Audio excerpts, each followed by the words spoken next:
ভারতীয় সেনার গোয়েন্দাদের একটি প্রতিনিধি দল খুব সম্প্রতি তারা বাংলাদেশ সফর করেন।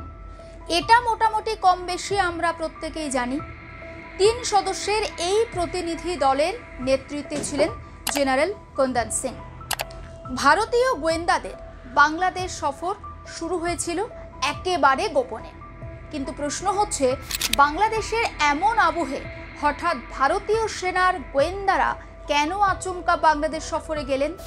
কি তাদের উদ্দেশ্য ছিল, নাকি কোনো গোপন খবর ছিল ভারতীয় সেনার গোয়েন্দাদের কাছে? বাংলাদেশ সম্পর্কে কি সেই গোপন খবর ছিল? সবটাই জানাবো আপনাদের। জানা যাচ্ছে ভারতীয় গোয়েন্দারা বাংলাদেশের লালমনিরহাট এবং ঠাকুরগাঁও এই দুটি এলাকাতে যান। বাংলাদেশের এত জায়গা থাকতে হঠাৎ করে এই দুটি জায়গাতেই বা কেন যেতে গেলেন ভারতীয় গোয়েন্দারা? এই দুটি জায়গাতে রয়েছে দুটি বিশাল বিমান ঘাঁটি। দ্বিতীয় বিশ্বযুদ্ধের সময় এই বিমান ঘাঁটিগুলো ব্যবহৃত হয়েছিল, যদিও বর্তমানে পরিত্যক্ত অবস্থায় রয়েছে এই দুটি বিমান ঘাঁটি। আর সেই দুটি এলাকায় পরিদর্শনে যান মূলত ভারতীয় প্রতিনিধিরা। আপনাদেরকে জানাবো, এই দুটি এলাকা একেবারে ভারতের চিকেন নেক লাগোয়া। তার মধ্যে লালমনিরহাট কিন্তু একেবারে সীমান্ত লাগোয়া। এবার আপনাদেরকে বলি কেন ভারতীয় সেনার যে গোয়েন্দারা তারা হঠাৎ করে গিয়েছিলেন বাংলাদেশ সফরে। আপনারা প্রত্যেকেই জানেন বাংলাদেশের রাজনীতির গতিপথ বদলে গিয়েছে বর্তমানে। আর ঠিক এই পরিস্থিতিতে ভারতীয় সেনাদের কাছে গোপন সূত্রে খবর ছিল লালমনিরহাটে নাকি জঙ্গি ঘাঁটি গড়ে উঠছে। সেই খবরের সত্যতা খতিয়ে দেখতেই ভারতীয় গোয়েন্দারা তারা গিয়েছিলেন লালমনিরহাট এলাকাতে। খুব সম্প্রতি আপনারা প্রত্যেকেই জানেন যে বাংলাদেশের বিভিন্ন বিশ্ববিদ্যালয়গুলোতে ভোট হয়েছে এবং সেই ভোটে ছাত্র শিবির বিপুল পরিমাণে জয়লাভ করেছে। মুখ থুবড়ে পড়ে বিএনপির ছাত্রদল। বাংলাদেশের ভোট পরবর্তী যে পরিস্থিতি সেটাও খতিয়ে দেখেন ভারতীয় গোয়েন্দারা। আর দ্বিতীয় কারণ কি? দ্বিতীয় কারণ হচ্ছে বাংলাদেশে গণ অভ্যুত্থানের কথা আমরা প্রত্যেকেই জানি। ভারতীয় গোয়েন্দাদের কাছে খবর আছে এই গণ অভ্যুত্থানে নাকি বেশ কিছু জঙ্গি তারাও সামিল হয়েছিল। সেই খবর ঠিক কতটা সত্যি সেটাও খতিয়ে দেখতে এই ভারতীয় প্রতিনিধি দলের গোয়েন্দারা তারা সেখানে গিয়েছিলেন, বা তাদের মূল উদ্দেশ্য ছিল বলতে পারেন। জানা যাচ্ছে ভারতীয় প্রতিনিধি দলের সদস্যদের 16ই অক্টোবর নয়াদিল্লি ফেরার কথা ছিল, কিন্তু তারা 16ই অক্টোবর না ফিরে 17ই অক্টোবর দিল্লিতে ফেরেন। তবে জেনারেল ওয়াকারের সঙ্গে সাক্ষাতের কোনো উদ্দেশ্য তাদের ছিল না, তেমনটা আমরা জানতে পাচ্ছি। কিন্তু এরপরে আর একটা প্রশ্ন আপনাদের সামনে রাখবো। যেদিন সন্ধ্যায় ভারতীয় প্রতিনিধিরা দিল্লির উদ্দেশ্যে রওনা দেন বাংলাদেশ থেকে, ঠিক সেই দিনই অর্থাৎ 17ই অক্টোবর বাংলাদেশ সেনাপ্রধান জেনারেল ওয়াকারুজ্জামান বাংলাদেশ সেনার বেশ কয়েকজন উচ্চপদস্থ আধিকারিককে সঙ্গে নিয়ে লালমনিরহাট এবং ঠাকুরগাঁও গিয়েছিলেন। কেন গিয়েছিলেন? তিনি ঘুরে দেখেন ওই দুটি জায়গা। ওই দুটো জায়গাতে মূলত বায়ুসেনা ছাউনি রয়েছে। জানা যাচ্ছে ওয়াকাররা গিয়েছিলেন নাকি 3টি কপ্টারে করে। প্রথমে তারা যান ঠাকুরগাঁও, পরে তারা সেখান থেকে যান লালমনিরহাটে। কিন্তু কি উদ্দেশ্য ছিল তাদের?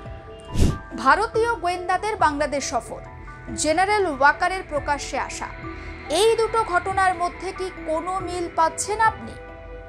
আপাত দৃষ্টিতে যদি আমরা দেখি তাহলে কিন্তু মিল রয়েছে একটাই, আর সেটা হলো ভারতীয় গোয়েন্দাদের বাংলাদেশ সফরের পরেই জেনারেল ওয়াকারের লালমনিরহাট এবং গোপালগাঁও এলাকায় ছুটে যাওয়া। আরও একটা সূত্র মারফত জানা যাচ্ছে যে ভারতীয় গোয়েন্দারা নাকি জেনারেল ওয়াকারকে বা জেনারেল ওয়াকারের হাতে বেশ কিছু গুরুত্বপূর্ণ নথি তুলে দিয়েছিলেন, যদিও সেই নথিতে কি বলা হয়েছে সেই বিষয়ে কোনো খবর আপাতত পাওয়া যায়নি। তবে এটা স্পষ্ট ভারতীয় প্রতিনিধি দল জেনারেল ওয়াকারকে এমন কিছু তথ্য দিয়েছেন যা দেখে ওয়াকারের রক্তচাপ বেড়ে যায়, এবং সেই কারণেই ভারতীয় প্রতিনিধি দলের দিল্লি ফেরার দিনই ওয়াকার তার সঙ্গীদের সঙ্গে নিয়ে লালমনিরহাট যান। একেবারে ব্যক্তিগত উদ্যোগে তিনি সেখানে গিয়েছিলেন, যেমনটা আমরা জানতে পাচ্ছি। আরও একটা তথ্য আপনাদের সামনে বলি, ভারতীয় প্রতিনিধি দলের বাংলাদেশ সফরের আগে কিন্তু পাক সেনার প্রতিনিধি দলও তারাও বাংলাদেশ সফর করেন এবং তারাও লালমনিরহাট এলাকাতে যান। ফলে এটা ধরে নেওয়া যেতে পারে ভারতীয় গোয়েন্দাদের থেকে যে সমস্ত তথ্য ওয়াকার পেয়েছেন সেই তথ্যের সত্যতা খতিয়ে দেখতে জেনারেল ওয়াকার তার সাঙ্গপাঙ্গদের নিয়ে লালমনিরহাট এলাকাতে গিয়েছিলেন। ফলে এমন কিছু তথ্য ভারতীয় গোয়েন্দারা পেয়েছিলেন যে তথ্য তারা বাংলাদেশ সেনাপ্রধানকে দিয়েছিলেন। লালমনিরহাট এবং ঠাকুরগাঁও সামরিক দিক থেকে খুব তাৎপর্যপূর্ণ, কারণ এই দুটি জায়গায় দুটি পরিত্যক্ত বিমান ঘাঁটি রয়েছে। লালমনিরহাটে যে বিমান ঘাঁটি রয়েছে সেটি 1166 একর জায়গা জুড়ে বিস্তৃত। এই বিমানবন্দরের রানওয়ে প্রায় 4 কিলোমিটার দীর্ঘ। দ্বিতীয় বিশ্বযুদ্ধের সময় 1939 সালে এই বিমান ঘাঁটি ব্যবহৃত হয়েছিল। পরে দীর্ঘদিন পরিত্যক্ত অবস্থায় পড়েছিল এই বিমান ঘাঁটি। যদিও 1971 সালে মুক্তিযুদ্ধের সময় পাক সেনা এই বিমান ঘাঁটি ব্যবহার করেছিল। এই লালমনিরহাট বিমান ঘাঁটিটি উত্তরবঙ্গের ভারত বাংলাদেশ সীমান্তের একেবারে কোচবিহারের কাছে অবস্থিত, অর্থাৎ কোচবিহার থেকে 20 কিলোমিটারেরও কম দূরে অবস্থিত। ফলে ভারতের তো একটা চিন্তা থাকছেই। তবে আপনাদেরকে জানাবো, এই লালমনিরহাট বিমান ঘাঁটি এলাকাতে নতুন করে একটা হ্যাঙ্গার নির্মাণের কাজ চলছে।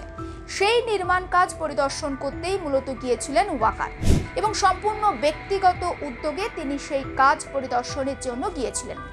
হ্যাঙ্গারটি লালমনিরহাটের মহেন্দ্রনগর ইউনিয়নের হরিডাঙ্গা গ্রামে তৈরি হচ্ছে। মূলত যুদ্ধ বিমান পার্কিংয়ের জন্য এই হ্যাঙ্গার ব্যবহার করা হবে তেমনটা মনে করা হচ্ছে। তাহলে কি যুদ্ধ আসন্ন? বিশাল বিমান ঘাঁটির একটা অংশে যুদ্ধ বিমান পার্কিংয়ের জন্য একটা উপযুক্ত জায়গা, আর তেমনটাই মনে করছেন প্রতিরক্ষা বিশেষজ্ঞরা। তবে এখানে নতুন করে হ্যাঙ্গার নির্মাণ এবং সেনাপ্রধান ওয়াকারের পরিদর্শন নতুন করে একটা সন্দেহেরও জন্ম দিয়েছে। বাংলাদেশ বায়ুসেনা 2.2 বিলিয়নে চীন থেকে 20টি যুদ্ধ বিমান কিনতে চায়। ইতিমধ্যে সেই বিষয়ে প্রয়োজনীয় পদক্ষেপের দিকে অনেকটাই এগিয়ে গিয়েছে এই দুই দেশ। খুব সম্প্রতি বা খুব দ্রুত হয়তো তাদের মধ্যে চুক্তিও স্বাক্ষরিত হবে। লালমনিরহাট বিমানবন্দরে যে হ্যাঙ্গার তৈরি হচ্ছে সেখানে কমপক্ষে 10 থেকে 12টি যুদ্ধ বিমান রাখতে পারা যাবে বা থাকতে পারবে। ওয়াকারের লালমনিরহাট সফরের পরেও সেই কাজ কিন্তু জারি রয়েছে। এখন মূলত হ্যাঙ্গারের ছাদের কাজ চলছে। লালমনিরহাট এবং ঠাকুরগাঁও এই দুটি জায়গার মধ্যে দূরত্ব প্রায় 135 কিলোমিটার। অন্যদিকে 550 একর জায়গা জুড়ে বিস্তৃত ঠাকুরগাঁও বিমান ঘাঁটি। এই বিমান ঘাঁটি সুরক্ষার জন্য ইতিমধ্যে একটি নতুন প্রাচীরও তৈরি করা হয়েছে। এই বিমান ঘাঁটিতে একটি 1 কিলোমিটারের রানওয়ে রয়েছে, যদিও সেটি বর্তমানে পরিত্যক্ত অবস্থায় রয়েছে, অর্থাৎ ব্যবহৃত হয় না। তবে ভারতীয় প্রতিনিধি দলের বাংলাদেশ সফরের আরও একটা উদ্দেশ্য রয়েছে। এই লালমনিরহাটকে কেন্দ্র করে সম্প্রতি তিস্তা জল চুক্তি কার্যকরের একটা দাবি মাথাচাড়া দিচ্ছে।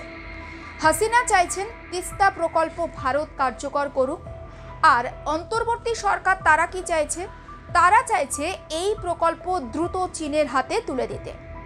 আর অন্তর্বর্তী সরকারের এই অভিসন্ধি যদি বাস্তবায়িত হয় তাহলে ভারতের নিরাপত্তা কিন্তু ঝুঁকির মুখে পড়বে। অন্যদিকে চিকেন নেক এবং উত্তরবঙ্গের কাছে দুটি পরিত্যক্ত বিমান ঘাঁটিকে আবার নতুন করে জাগিয়ে তুলতে চাইছে বাংলাদেশ। ভারতের নাকের ডগায় যুদ্ধ বিমান মোতায়েন করে বাংলাদেশকে ভারতের রাফাল, তেজস, চিতা, সুখোইয়ের সঙ্গে পাল্লা দিতে চাইছে, নাকি হালের বন্ধু পাকিস্তানকে গোপনে আস্তানা করে দিতে চাইছে বাংলাদেশ, যেখানে পাকিস্তান তাদের ফাইটার জেট লুকিয়ে রাখতে পারবে? এই প্রশ্নও কিন্তু একেবারে উড়িয়ে দেওয়া যাচ্ছে না। আর সেই প্রশ্নের উত্তরের জন্য আপনি নজর রাখুন আর প্লাস নিউজ ডিজিটালে।